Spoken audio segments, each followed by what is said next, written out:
Because more time at home isn't always more relaxing. Because I shouldn't have to put on a brave face. Because 2020 has taken its toll on all of us, Bupa offers more support for your mental health, online and over the phone. Find out more at bupa.com.au. Telehealth services available to eligible members. Waiting periods, fund and policy rules apply.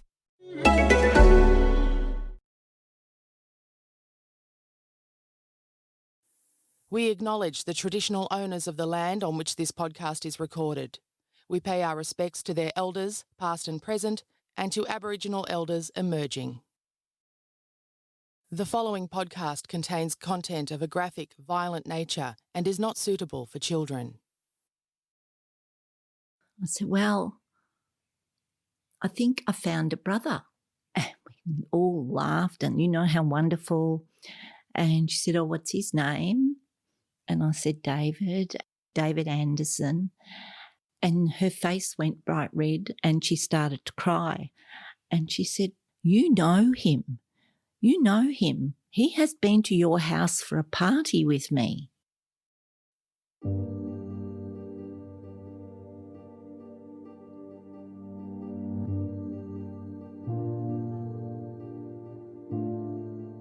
When she was growing up, Liz Colenso had a feeling that something didn't quite fit. It was a feeling, a sort of emptiness that would follow her into her adulthood. I first met Liz sitting in the hair salon we both went to in Melbourne's Outer East. It still gives me shivers when I think of this meeting. Our hairdresser introduced us because Liz wanted to write a book about some pretty intense stuff in her life, and I'd written some books, and our hairdresser thought we could chat.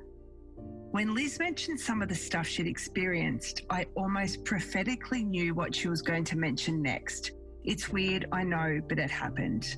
I saved some links to old newspaper articles a while before I'd ever met Liz about a person back in the 1960s and 1970s, and then Liz mentioned the name of this person.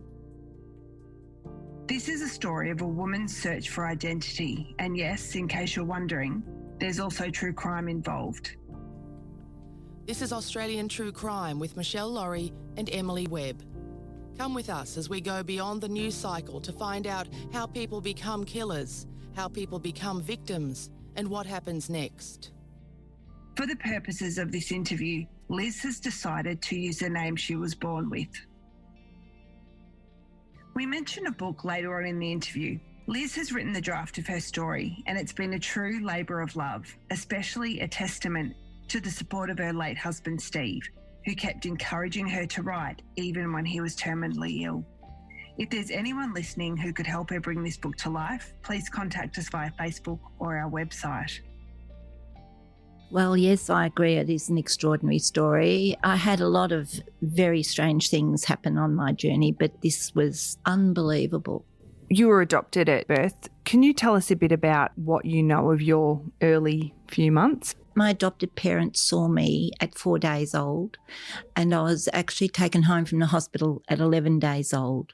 My earliest memories are probably when I was 3, and my adopted parents had a general store at Tootgarook. So I just, knew that I lived by the beach, and my pop and my auntie lived with us, and that was just my life with my mum and dad. Then we moved to Box Hill when I was 5 because my mother wanted me to have a good primary education. Did you know that you had been adopted, Liz? No. Did you feel that there was something that wasn't quite fitting when you were growing up? Absolutely. Tell us about that. Well, my parents were different to everybody else's parents. I was raised an only child, and my parents were very, very protective, particularly my dad, and very controlling.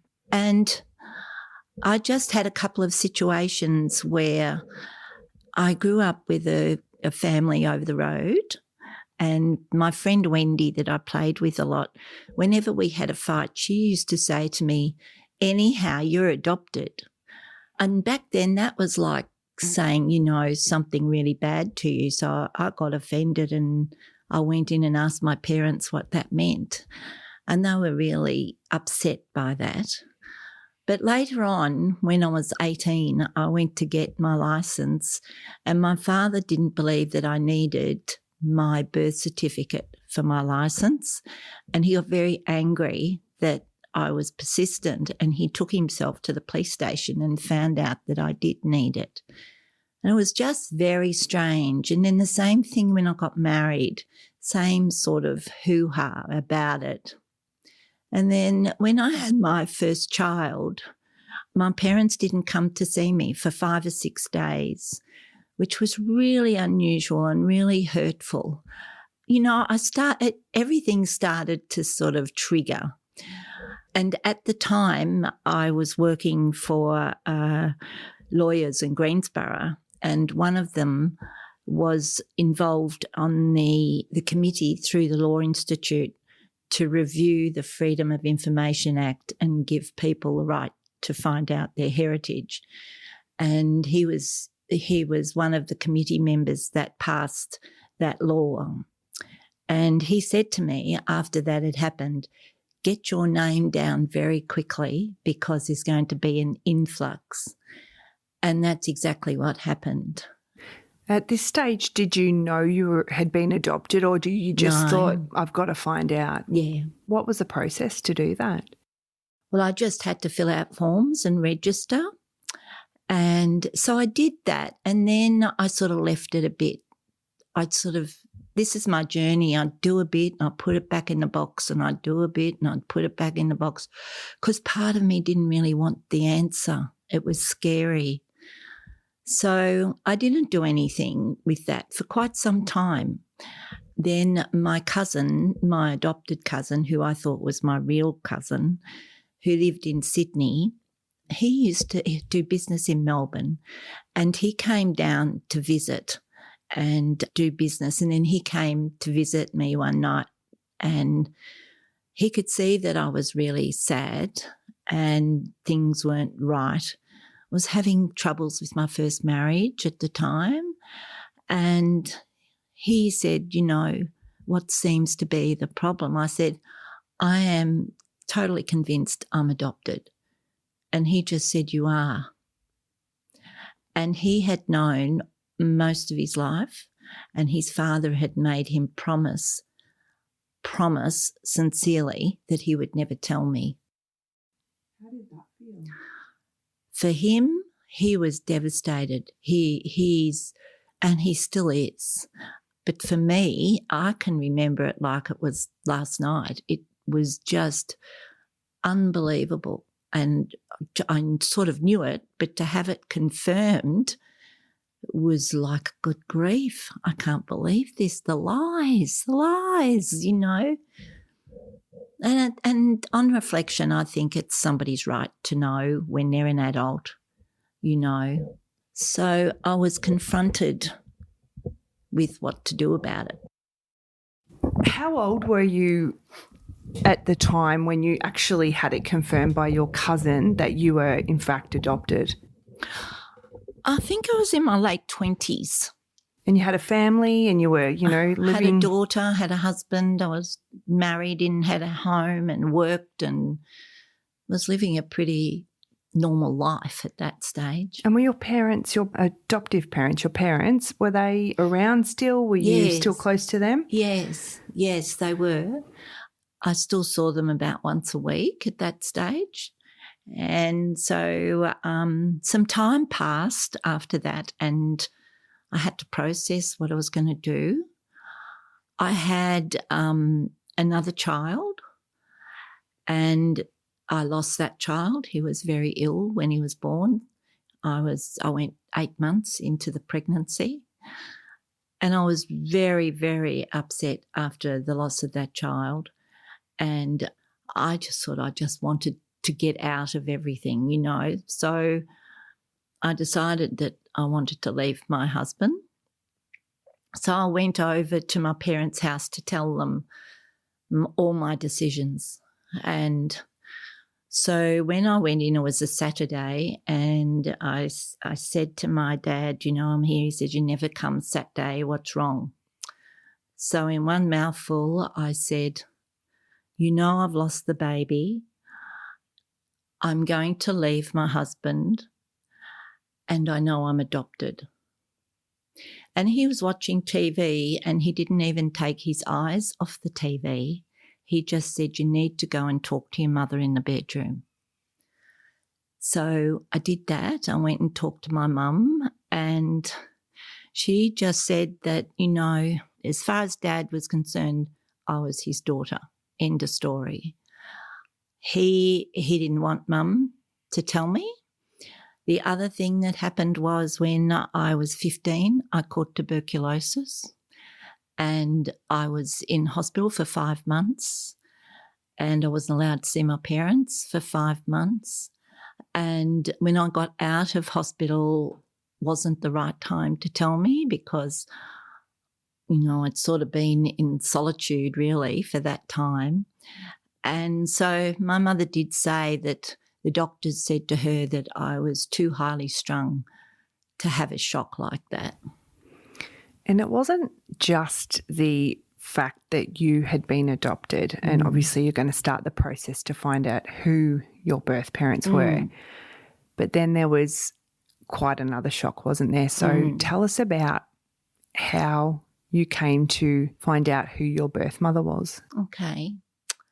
So I did proceed to get my papers like the lawyer had arranged, and so I made an appointment. So for their next group session, I went into South Melbourne and my husband drove me into South Melbourne but you're not allowed to have any other person with you when you go in. Steve was your second husband, and I say was because sadly Steve passed away last year. You'd separated from your first husband and then met Steve, and you're now in a very happy marriage. And have you had your child with Steve by this stage? I had one that I lost. And, yeah, I did have Christopher. Yes. And I went up to this room, large room, which would have had about 30 people in that room. There were people who had relinquished their child, or there were people trying to find their child. There were children trying to find their parents. And they had just general counselling from a social worker. And then probably about, 15 minutes into that, we were all handed our files. And just, this big manila file came around with all kinds of documents in it. But the first page was your name, your birth name. So I opened up my page and there it said Elizabeth Dawn Colenso. And I felt like saying, this can't be right.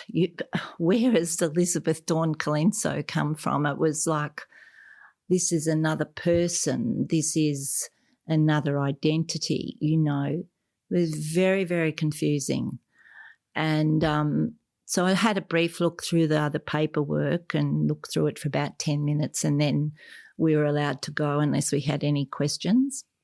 So I went downstairs and Steve was waiting, and so I was burst into tears. And so we went and had a drink at a hotel on the way home. I was just needed to calm down before I saw the family. And I was devastated. I just couldn't believe. Who is Colenso? I've never heard of a surname Colenso, and I used to work for 8 barristers and I've never heard of a name Colenso. So we went home and started to sort of look in the phone books to see if there's any other Colensos, and there were a couple in my area. So sort of just, again, mulled around, put it back in the box a bit, just another shock for probably a couple of months. And then the department rang me and told me I have a sister. Another one of those moments came along and they said, would I like to meet her? She's got a family. She lives on the Mornington Peninsula. And I said, oh, okay.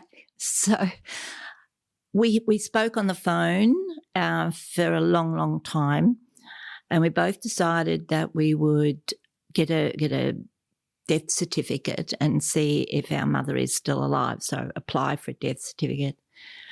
And it came back that she had died at Ararat Jail in the criminally insane section. And we also discovered that we had a brother and that he lived 5 minutes from where I was living. And so again, I sort of thought, oh my God, I can't do this. So a girlfriend of mine that I used to work with in the legal office, she and I used to travel to work together, and then she lost her husband and she decided to go back to England to sort of recover. And then she came back and we caught up for lunch, and there was another worker there. And she said to me, oh, well, what's been happening, you know? And I said, well, I think I found a brother. And we all laughed and you know how wonderful. And she said, oh, what's his name? And I said, David. And she said, David what? I said, David Anderson.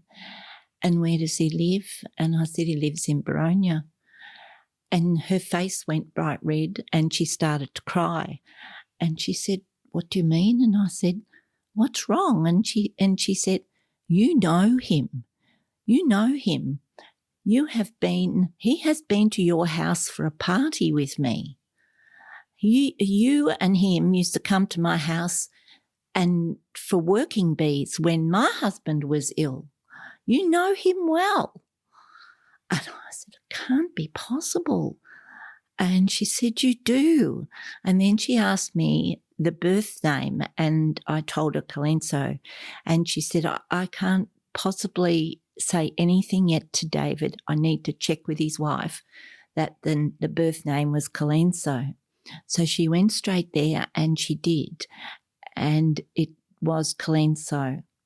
So that night we went around to David's house and we reintroduced ourselves.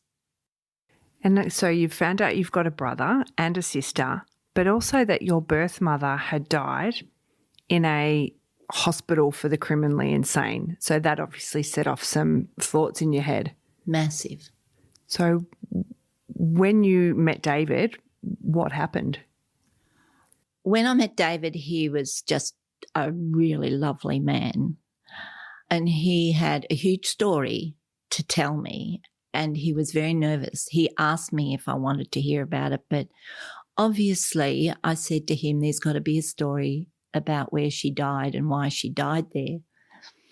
And for my sister and I, we were both really worried about the mental health implications because, you know, we didn't know if it would come to us later or if any of our children would have it. And so we were more interested from that perspective. But David said it's a really hard story to tell, but if you want to hear it, I'll tell you. So he proceeded to tell me that my birth mother, whose name was Norma Pinker at this stage, she was married to a man called Thomas Pinker, and she had been raised in a very abusive home. She was chronically abused by her father all her life, and that she became an abuser. She abused David when he was growing up, and just through sheer frustration, David told me that the grandfather had thrown her as a baby across the room many times. So goodness knows what damage he did. And that she was married to David's father and they both drank a lot. And this night there was a terrible argument and she ended up stabbing him and killing him. Oh my God. It was just so overwhelming. I was just cold and hot. And I mean, I had been raised in a middle class, good area. I had been to a good school. I had never had any implications with the police except when I got my license, and I couldn't believe that this was happening. So, but it does get worse because she did go to court and she was found guilty of murder, but she did apply to be charged only of manslaughter because the husband came at her.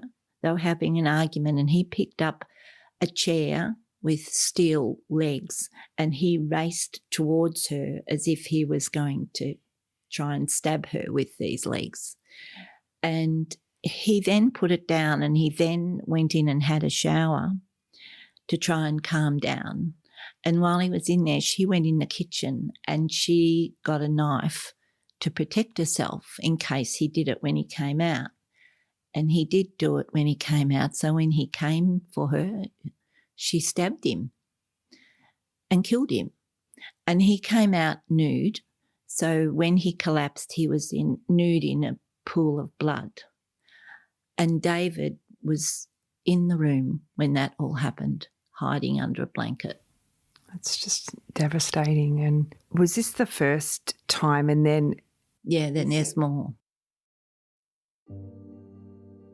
After the break, Liz tells us about what she discovered about her birth mother Norma's sad and difficult life. She was actually found not guilty, wasn't she? Of murder. Of murder. But she was found guilty of manslaughter. She did 10 years. Okay, so Norma's killed her husband. She's found guilty of manslaughter. How old was David when this happened? 15.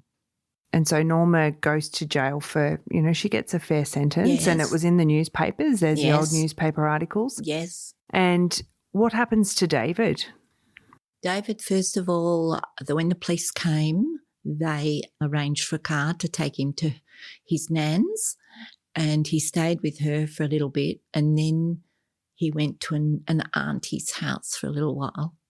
And then when it was all sorted out amongst the family, he went to live with Norma's sister in Adelaide. So Norma does her jail time, and this must be an incredible shock to be hearing this. Then what happens when Norma gets out of jail that you discover? Because there's obviously, as you said, more to the story that David tells you. Yes.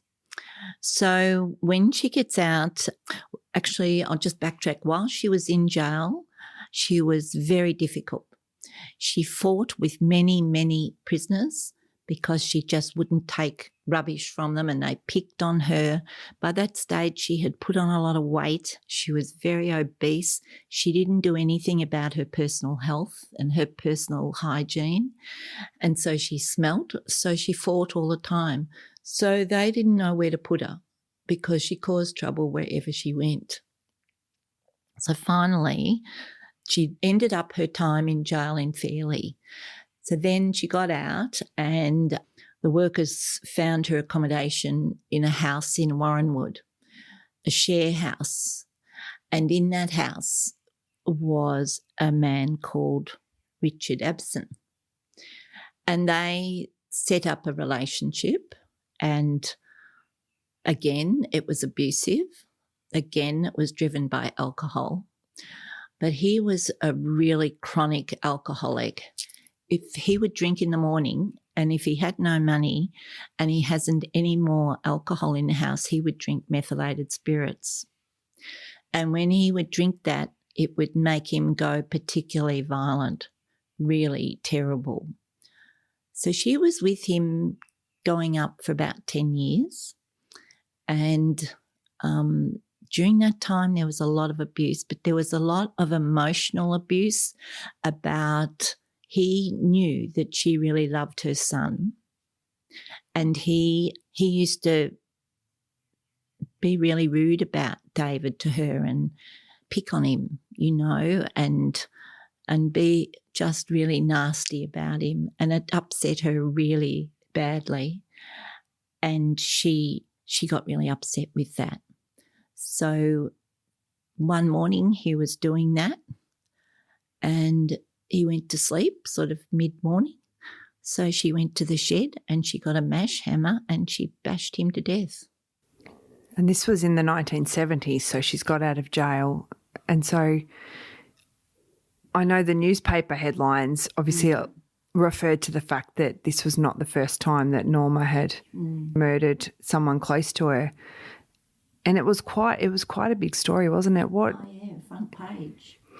Yeah, it was the front page of the Sun pictorial, and you've showed me that front page, and it's actually an incredibly haunting image. What does Norma look like in that photo? Well, she looks fearsome to me. She's a wretched-looking woman. She's huge, really huge. Obviously, she hasn't done anything with her hair or face in her conditions, so that looked gaunt and sad, and she looked like an abused woman. I say that because I've worked with abused women. And she just had like a gathered skirt, cotton gathered skirt, and a cardigan that was too small, and just flat shoes, and just her shoulders were slumped as she was just walking out of the court. Just, a defeated looking woman. Yeah, it's a really sad, for me, it's a sad picture. It's not really a fearsome. If I saw her coming towards me, I wouldn't think, oh my goodness, I'm scared of her. It's just a really sad picture to me, very sad. What did the courts find? Well, they found that she was guilty of that. And because after she did that, she actually ran onto the road and tried to kill herself. And the first car that she ran in front of her avoided her, but then she ran in front of a truck that hit her. And she did suffer injuries, but nothing that would kill her or maim her. But she was taken to a hospital. And then she was, the police came and they put her in jail straight from there. And same procedure really, except that, again, the behaviour in jail was terrible. So the jail authorities thought that maybe they should be having her assessed from a psychological point of view. And so she did go up to Ararat at that point, and she had a psychiatric report and a psychologist report, and they felt that she had personality disorder, plus all of the abuse that she'd had all her life, her build-up of not being able to cope socially anywhere, that she always felt like people were talking about her or attacked, So they did a whole lot of reports. I think at Ararat they looked after her quite well. They put her in an area where she wasn't confronted all the time by other prisoners. And then she completed her time, but then she wanted to go back to Ararat. And so she went there not as a prisoner, but as a mental health patient. And so she was able to have a few special things like walk in the garden and do some handcraft and, be spoken to by staff and that sort of thing. So she ended up dying at that shortly after there. And she wasn't terribly old, was she? 69. From the reports, what did you know of Norma's health? Because it paints a picture, doesn't it, of what happens when you grow up abused, you're in abusive relationships, you're an alcoholic. What were some of the health issues she had? Oh, she had terrible health. She had a chronic heart condition. She had arthritis, very bad arthritis, osteoarthritis. She had problems with her leg that she had when the truck hit her. She had asthma and bronchitis. It was very cold up there, so, that aggravated that. And then she had her mental health condition. You've done quite a lot of different jobs. You mentioned you work in the legal area, you've run businesses, but you've also done a lot of years of work with women who are in domestic violence situations. Were you doing that before you discovered anything about Norma? I was. What kind of things did you learn from that I guess helped you to maybe understand more about what Norma would have gone through? I learned a lot in there at the refuge. When I first started working there, I wasn't qualified. I just actually got the job through a friend of mine. And then my manager just threw me into lots of training. And back then, sadly, you didn't have to be qualified to be a family violence worker, but the main thing they employed me for was my legal experience. And I'd worked for lawyers for many years, and I'd been to court many times and used to work for barristers. Meeting the older women, was very sad, and many older women had been perpetrated against by their children, sons in particular, physically. I can remember 2 women that I worked with where they were nearly killed. They were really badly injured when they came to us. But it just, that was different to how it was for Norma. I had never worked with anybody who had actually killed anybody. I had worked with some very tough women, hard women, who didn't really they didn't accept a worker, a social worker as such. They sort of thought, what would you know? You're young, you don't know about my life or anything.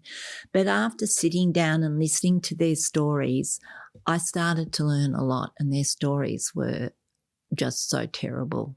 And we've spoken sometimes with guests about the notion of intergenerational trauma. What do you've done a lot of research and you've also got your own experience. What do you think about that, and particularly also the impact of being adopted? Well, it was sort of a bit of a collision course because, as I said, I had this safe, middle upper class sort of lifestyle. Even when I was married, I still felt safe, and I didn't mix in circles where there was violence. All my friends were, happy. I suppose it's a bit sheltered. I relate to it. It's like very middle class suburban, isn't it? It is, yeah. And in terms of it being intergenerational, so can you sort of catch it? I would say yes, definitely. Even such a thing as if a man yells at you really bad close to your face, that is really fearful. Though it's an abuse. You feel violated by that. And especially if a child is yelled at by a large mother or father really loud, it is terrifying for a child. So that child will grow up. And I worked, after I was women's worker, I was working with children, and the children, I used to counsel them, and they used to come in and say they hated their father.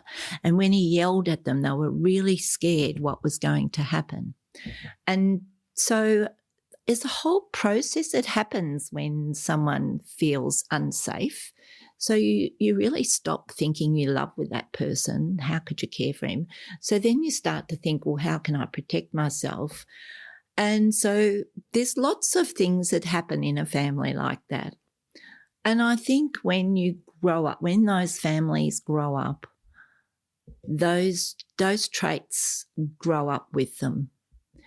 And many times where people have done these terrible crimes, when you read the history, they have been in abusive childhood, as they were growing up, and they did go out and fend for themselves and look for themselves. And those traits go on and on. You remain quite close with David. He did pass away, but you formed a really strong relationship with him. Do you want to tell us a bit about how that came to be? Well, I think David's the most amazing man I've ever met in my life, apart from my husband. What he went through and what I've just said in terms of, when you're raised in violence, you do perpetrate violence. That didn't happen for David. Norma used to lock him in cupboards and say, you're not going to school today. Or she used to try and smother him with a pillow. Or she hit him. Or she intimidated him and screamed at him. And he's told me all of the stories about her as a child. So when he went to live in South Australia, and he lived in peace and happiness, my 2 aunties looked after him. And he came back to Victoria and ended up getting married, and he took up a job, and a good job. And then that was with the SEC, which closed down. So then he got another job. And in his care, when he told me about my mother and his empathy with how I would feel about that, was so understanding and so calm. And for him to be relaying that story about his mother, I don't know how he did that. And so to sort of answer your question, I'm very proud of David. He didn't enjoy good health, which is often the case after someone suffered violence, their health breaks down. He married a wonderful woman who really was the turning point for him, and her family took him sort of in as part of their family. So that was really wonderful. And he was really so helpful to me and so understanding. He said, if this is too much, tell me to back off and I will. I will say that his wife has said that when he found out that he had family, he was just so excited that he had siblings. So that was really nice to know. Did Norma ever have any other children besides David that actually lived in her care? No. But she did have a number of... She had 9 pregnancies and 5 survived. She had my sister first, then she had me. Then I think she lost one. Then she had the brother, David, and then she had another boy that the department have contacted, but he doesn't want to know anything about it, which is wise. And the rest died. Did you ever find out who your biological father was? No. On my birth certificate says no father. It was back in post-war. I was born in 1948, so back in the time where a lot of soldiers were coming to Melbourne and sailors, and they'd meet at the hotels in Melbourne, and the girls would go down and they'd all have a lovely time.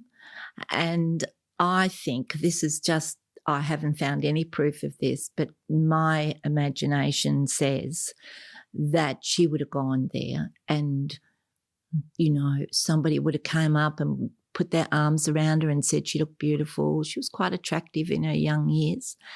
And next thing you know, thank you for saying I'm beautiful, and they're off, like it happens, and it happens even today. Everybody wants love and warmth and to be, feeling close to somebody. You mentioned that you had some fears about discovering about Norma, and they were sort of realised in a way because it was such an extreme story. But in the book, you've done a lot of work around the experience of being adopted and also discovering that you are adopted. So how has that thread gone through your life? Abandonment. That's one of my biggest mental health issues. I suffer from it very badly. As a young child, I was raised an only child. Like I said, my father was controlling, so I couldn't go hanging in the street with my girlfriend. So I spent a lot of time on my own in an adult world. Then, when my life hit the biggest crisis point of when my first marriage broke up and I'd lost a child and all those things, I found out I was adopted. I felt really lonely because my first husband didn't really know what to do about it. He just said, we'll go to the Office of Titles and we'll find out who everyone is. Well, good on you, it's not quite what I need. But I felt really, really lonely.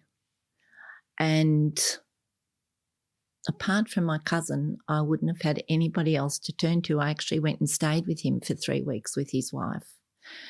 But to this day, I've been up several times when I've lost the plot, and I go up to Sydney and stay with him because I really, bring me back to ground and I feel safe with them.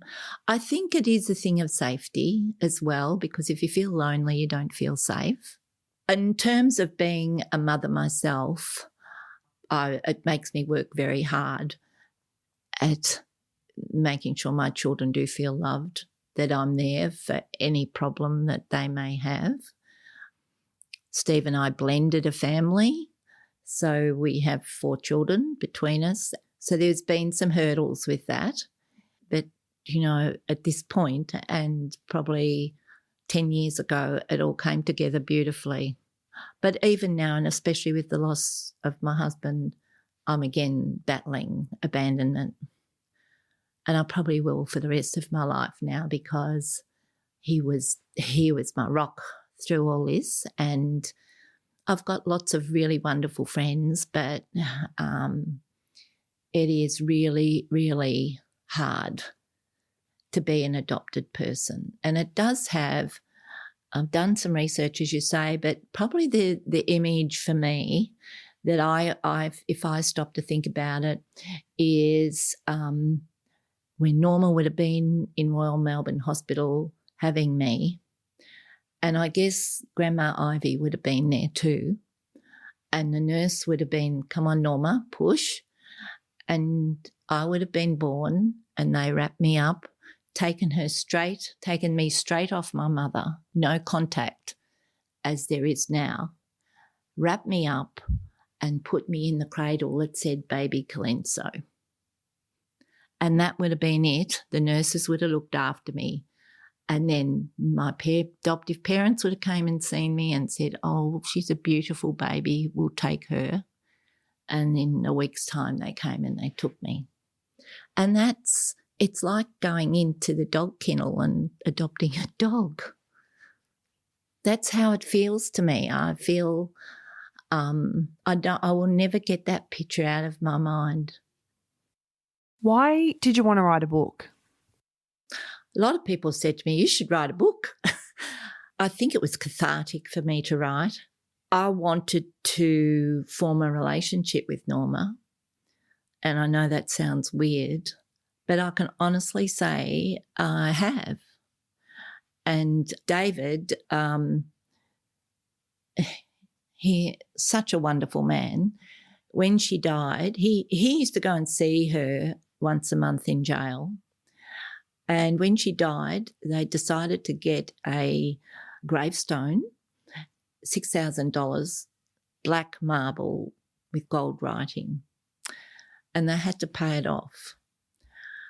And anyway, I decided I wanted to find a grave, and she's buried at Ararat Cemetery, and David's wife Janine told me where it was, and we found it.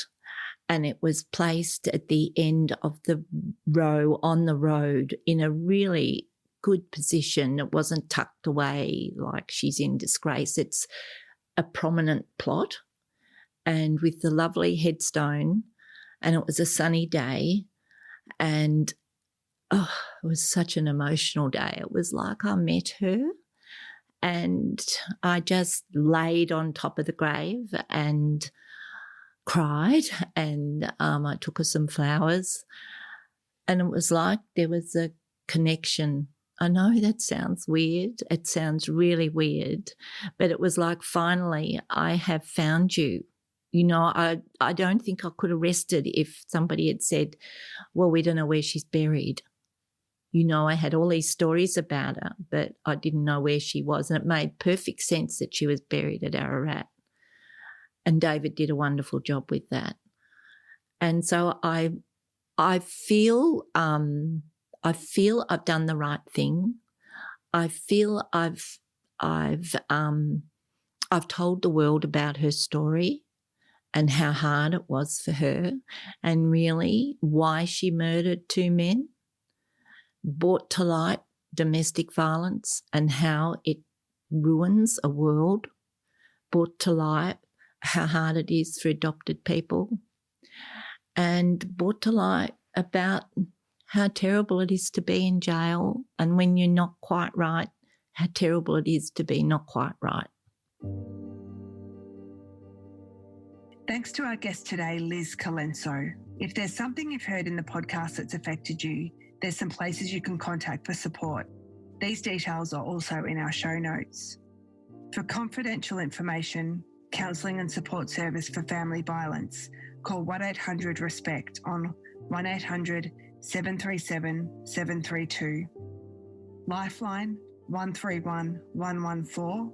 Men's Referral Service 1300 766 491. The website of the Victorian Adoption Network for Information and Self-Help, also known as Vanish, has lots of information and links to other similar support organisations around Australia for people who have been adopted. www.vanish.org.au. Thank you for downloading Australian True Crime, made in association with the Acast Creator Network. We'll be back next week.